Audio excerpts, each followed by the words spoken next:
Imagine checking into a hotel room for the night, expecting nothing more than a good night's sleep, but waking up to whispers you can't explain and shadows moving when no one's there. Hey guys, welcome back. If you're here, it means you love to scare yourself just as much as I do. And believe me, today's story, it's one you'll never forget. This is the chilling, true tale of Room 306, where guests left screaming and staff refused to enter after dark. And yes, this really happened.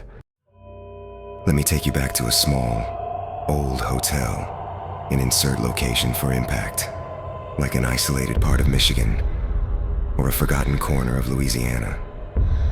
You know the kind.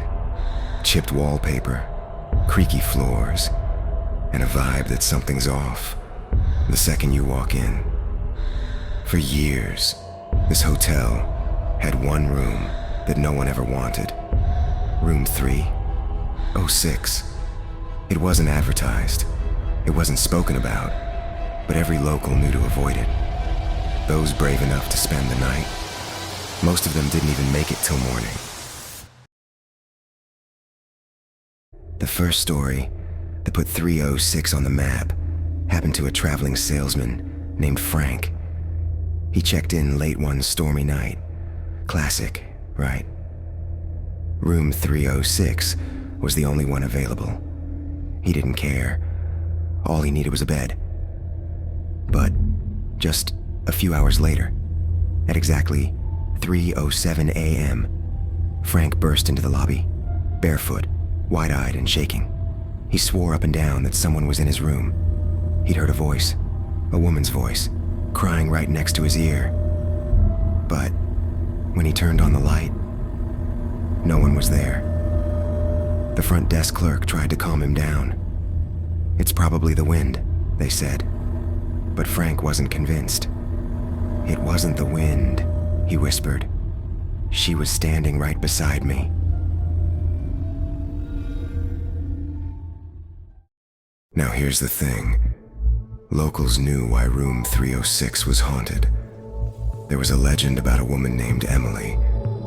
Decades ago, she stayed in that very room.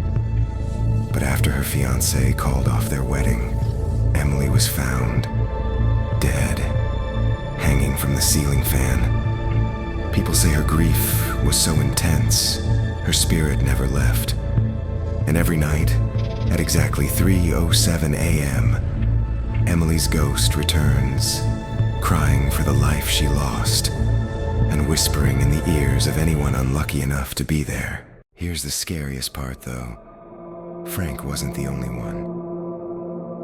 Over the years, other guests reported waking up at 3:07 a.m., feeling breath on their face, or hearing faint whispers of, "Why did you leave me?"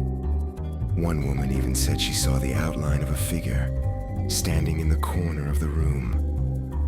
She closed her eyes, too terrified to move. But when she peeked again, the figure was closer. Now, here's where it gets personal.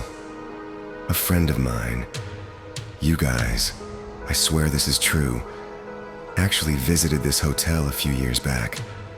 Being the idiot that he is, he thought it'd be funny to request room 306. He spent the first hour joking about ghosts. But around 3 a.m., his laughter stopped.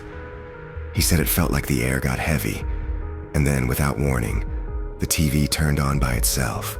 Static, full blast. He ran to turn it off, and on the screen, for just a second, he saw something that looked like a woman's face.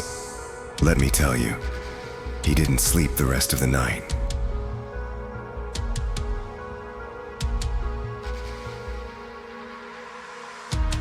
Now, the hotel has since shut down. Locals say it's because of all the bad energy surrounding it. But the story of room 306 remains. People still drive past it sometimes, swearing they see a figure looking out of the third floor window. So, what do you think? Was Emily's heartbreak strong enough to trap her spirit there forever? Or is this all just a bunch of ghost stories? Let me know in the comments. Would you be brave enough to spend the night in room 306? Because me, I'd rather sleep in my car. Thanks. If you enjoyed this creepy story, don't forget to like, subscribe, and hit the bell icon, because I've got plenty more terrifying tales coming your way. Until next time, stay scared.